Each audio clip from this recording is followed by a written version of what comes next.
Then question 4,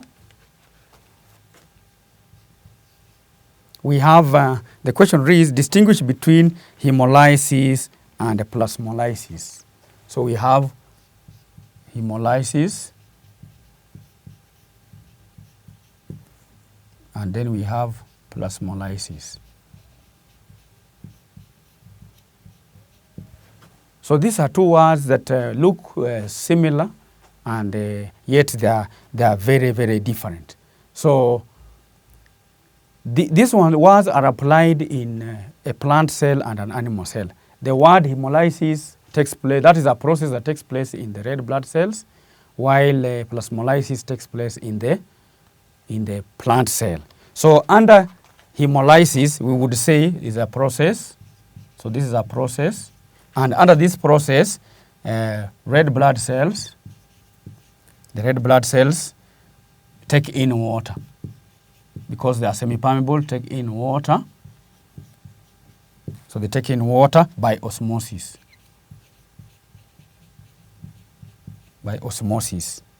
And then once they take in water by osmosis, they don't have a cell wall, so they only have a plasma membrane. So this plasma membrane will burst.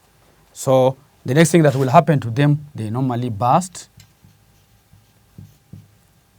And once and the reason why they burst is because when they are placed in a hypotonic solution. So when placed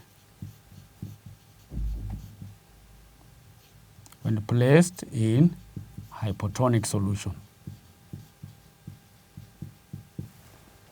So this one happens when the hypotonic solution is like distilled water.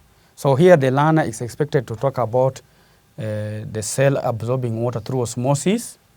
Then the cell should be bursting, and then when placed in a hypotonic solution. So those three keywords must be mentioned in the statement. Then we have plasmolysis. In plasmolysis, here we have the plant cell. So here we have an example, a plant cell. The plant cell. And the plant cell, remember, it has got a cell wall. It has a cell wall, and the cell wall is normally rigid, does not break. So here, the cell will lose water. When placed in water, will lose water by osmosis. And when it loses water by osmosis, it becomes flaccid.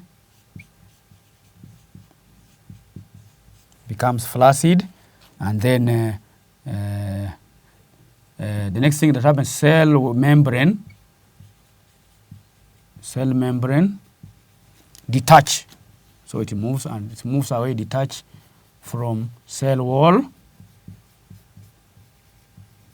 So it detaches from cell wall, and this one happens when in a hypertonic solution.